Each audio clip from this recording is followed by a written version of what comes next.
నమస్కారం అండి పల్లెటూరు సింగ్ గారు. నమస్కారం అండి సంపత్ గారు. ఈరోజు ఫిబ్రవరి 14వ తేదీ కదండి. ఈరోజు ఏమైనా ప్రత్యేకమైనటువంటి అంశం ఉందా? ఈరోజు ఉందండి, తప్పనిసరిగా ఉందండి. భారతదేశ వ్యాప్తంగానే కాకుండా ప్రపంచ వ్యాప్తంగానే ఫిబ్రవరి 14ను ప్రేమికుల దినోత్సవంగా జరుపుకుంటారండి. ప్రేమికుల దినోత్సవంగా ఫిబ్రవరి 14 జరుపుకుంటారు. అవునండి. సరే అండి, ఇది ఎందుకు జరుపుకుంటారు, ఇది ఎలా వచ్చింది, దీనికి ఆద్యం ఎక్కడ పుట్టింది, ఈ విషయాలన్నీ మీ మాటల్లో చెప్తారా అండి? చెప్తామండి తప్పనిసరిగా. ప్రేమికుల దినోత్సవము ఎందుకు జరుపుకుంటారనేది చాలా మందికి తెలియదు కదండి. అదే కదా మీ అనుమానం అండి? అవునండి. తప్పనిసరిగా తెలియజేశానండి. రోమ్ నగరంలో ఒక ప్రవక్త ఉండేవారండి. ఆ ప్రవక్త అంటే ఎవరు తెలుసా అండి? తెలీదండి. ప్రవక్త అంటే దేవాలయాల్లో కానీ, మసీదుల్లో కానీ, చర్చిలలో కానీ ఒక ప్రవక్త ఉంటారు. ప్రవక్త యొక్క పని ఏమిటంటే మంచి మంచి ఉపన్యాసాలు ఇవ్వడం, మంచి మంచి సందేశాలని ప్రజలకు అందివ్వడం, తెలియజేయడం. ఇది ఆయన యొక్క ప్రవక్త యొక్క పని. అలా రోమ్ నగరంలో వాలంటైన్ అనేటువంటి ఒక వ్యక్తి ప్రవక్త. ఆ ప్రవక్త యువతకు ప్రవచనాలు ఇస్తూ ఉండేవాడు. ఏంటి ఆ ప్రవచనాలు అని మీ అనుమానం ఉండవచ్చు. అవును. యువతకు ప్రేమకు సంబంధించినటువంటి అంశాలు, యువతులకు యువకులకు అందరికి కూడా ప్రేమ సందేశాలు ఇవ్వడం, ప్రేమకు సంబంధించినటువంటి అంశాలను పదే పదే తెలియజేయడం, యువతను పక్కదారి తప్పించడం, ఇలాంటి అంశాలు చేస్తూ ఉండేవాడు.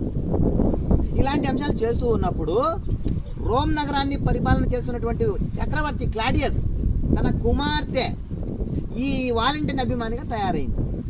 వీలైతే ఎలాగ తయారైందంటే వీలైతే వాలంటైన్ అభిమానిగా తయారైపోయి వీలైతే పక్కదారి పట్టడానికి కూడా సిద్ధాస్తురాలైంది. అంటే ఎలా అంటే ఆ సందేశాలు వినడం ద్వారా పక్కదారి పట్టడానికి కూడా సిద్ధమైంది.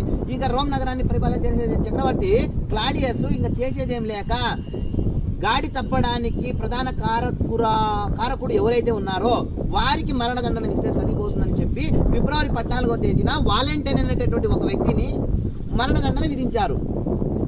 ఆ రోజు నుంచి అంటే అది ఆ సంఘటన జరిగినటువంటి 2 దశాబ్దాల తర్వాత, అంటే 20 సంవత్సరాల తర్వాత రోమ్ నగరాన్ని పరిపాలన చేస్తున్నటువంటి గెలాసియన్ అనేటటువంటి చక్రవర్తి వాలంటైన్ మరణించినటువంటి రోజును, అంటే వాలంటైన్కి ఉరిశిక్ష విధించినటువంటి ఫిబ్రవరి 14ను ప్రేమికుల దినోత్సవంగా జరుపుకున్నారు. ఆ రోజు నుంచి విశ్వవ్యాప్తమైంది, ఖండాంతరాలకు వ్యాపించింది ఈ ప్రేమికుల దినోత్సవం అండి. అలా జరిగిందా అండి? అంత నేపథ్యం ఉందండి. ఓకే. ఇప్పుడు క్లాడియస్ తన కుమార్తె గాడి తప్పుతుందనే ఉద్దేశంతో వాలంటైన్స్ కి మరణశిక్ష విధించాడండి.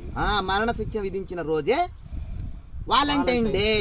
వాలంటైన్ మరణశిక్ష విధించిన రోజే వాలంటైన్స్ డే. ఎందుకంటే ఆ రోజు వాలంటైన్స్ మరణశిక్ష విధించి ఆయన మరణించినారు కాబట్టి వాలంటైన్